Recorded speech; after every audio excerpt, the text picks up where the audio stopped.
When it comes to spring cleaning, it's not just about your home, but your life too, including the negative forces and people that may be holding you back, which is why today I am discussing one of the types of people that I am ridding of my life.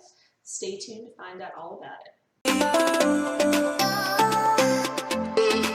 Hello everyone, my name is Misty Nicole with LadyPrefersToSave.com. Welcome to another video on my channel. Today it is all about spring cleaning your life, in particular spring cleaning negative energy away from you. In particular, spring cleaning one type of person that may be holding you back a little bit, and that's the type of person that always has to one-up everybody else. Because we all have that friend who will never abandon the chance to tell you how much thinner, prettier, successful, smarter, healthier, sicker, or a better parent or world traveler or whatever the case may be than you. If you are going to visit your grandma in Florida this summer, you can better believe that those people will be spending the entirety of the season in the South Pacific. So if you know those kind of people in your life, stay tuned to hear what you can do about them. Because whether it's a casual acquaintance, an online friend, or close friend or family member, we all have that one person who will never abandon the opportunity to tell you that they are smarter, better, thinner, prettier, more fortunate, more sickly, or just have more job advancement than you. But you know the type of things that they say. Things like, you're going to Florida to visit your friends and family. They're going to the South Pacific for the summer. You missed your morning bus. They got hit by a car and barely made it into work after walking 5 miles in the snow. Or maybe you tell them you had the flu and they let you know that they have almost just died from some kind of referral illness that is so rare that it hasn't even been named, and when it is named, it will probably be in their honor. And the saddest part about this behavior is it's not about the person one-upping you necessarily, but about making themselves feel better, about convincing themselves that whatever is going on in their world is better than you. And people tend to gravitate towards people who are doing bigger, better things that they wish that they themselves could be doing.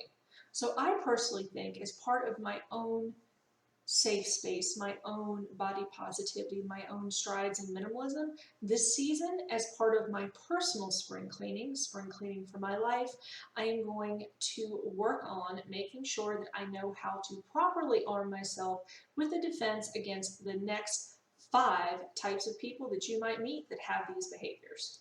The first of which is the super mommy, the mom, the lady in the neighborhood at the bus stop, the PTA mom, the homeschooling mom who perhaps looks down on public school kids. Perhaps this is a parent who sends their kid to private school that really just abhors you sending your kid to another educational opportunity. And this mom isn't just bragging, she's insinuating that she's a better parent than you. And the best way to combat this type of person in your life is to remind them that bigger isn't always better. Perhaps saying something like, oh, your son is skipping ahead to the next grade. Well, that's awesome, but aren't you concerned that he may not be able to relate to his peers in the next class up? Or it's great that your daughter is going to be involved in this new activity, but are you concerned that you, as a result of this new activity, won't be able to spend as much time with her? Presenting questions in such a way that allows the person to reflect on themselves instead of retracting from what you're doing at home is a great way to get them to do what they wanted to do in the begin with, and that's really to focus on themselves.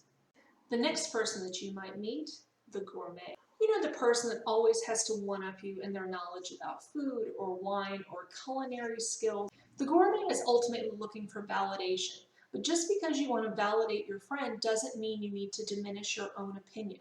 So in terms of fairness, make sure that everything is playing out equally when you're discussing matters with this person. For example, if you and a friend are going out to lunch and they constantly poo-poo where you want to eat, perhaps you could say something like, I like the food at X restaurant. The next time that we go out, you pick. The next person that you may want to avoid this season is the Debbie Downer. This one-upper always has tales that put your minor woes to shame every time you talk to them. This one-upper always has a tale of woe to put your minor irritations to shame. If you've got the flu, they've got cancer. If you've had a disagreement with someone at the store, their dog died. if you listen to them in their full glory, in the midst of all their stories, their life is just one desolate bout of wretchedness from the next, and they are literally this close to being able to put on that mini pearl hat, hit the Grand Ole Opry, and win Song of the Year for the most wretched existence possible. The Debbie Downer desperately wants positivity to reinforce whatever situation or drama that they're going through. The best case scenario that you can find yourself in when they start telling your stories is to just cut them off at the pass and say, I'm really sorry to hear about that. And then there's the person who's addicted to busyness. This troublesome cohort will always see busyness as a badge of honor, and whatever task that you have to do for the day, you'll hear a response like, oh, you think you're swamped? I'll be here till midnight doing everything that you won't do. This person really just wants to sound busy, and the best thing that you can do to combat this behavior is just to give yourself and them the peace of mind of simply saying, can I help you? Because usually offering help and taking away their motive is enough to just get them to be what you really want them to be, quiet. And then there's the most savage of cohorts, the braggart. This person takes every opportunity to let you know that you're a little bit less than they. If you've just painted your home or apartment, they just bought an antique Eames chair.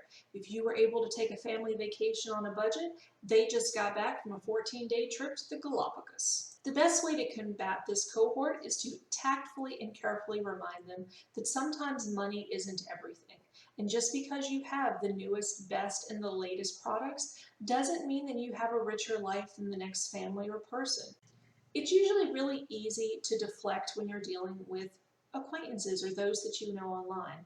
It might be more difficult when you're dealing with close family or friends or longtime acquaintances, to which I generally remedy the situation by just having an honest and open conversation. And then if that doesn't work, I'll just remind them that I'm spring cleaning things in my life, and I hope that they would be on board with the decisions that I make. I find that usually this is enough to bring them back to reality and kind of find an equal working boundary that works for both me and the other person. Because in the end, unless you have those boundaries put in place, it's not really going to matter. And as my grandmother used to always say, those that mind don't matter, and those who matter will certainly never mind, including the choices you make to rid your life of negativity and the 5 people or types of people that may be bringing that negativity into your life. And with that said, I hope this video will give you a few ideas on continuing spring cleaning in your own life and in your own neck of the woods. And now I want to ask, do you encounter any of these types of people in your everyday walk of life, and how do you deal with these situations? I also want to remind everyone that I have a new Instagram channel, The Lady Prefers Plants, that's going to be all about my new meal planning and vegan and plant-based strategies that I'm implementing to better my health and perspective and body positivity at home. I will put a link to that new account in the description bar below, and I would love for you all to check that out. And with that said, please be kind to yourselves and to each other, and have a wonderful rest of your day. Thank you for watching.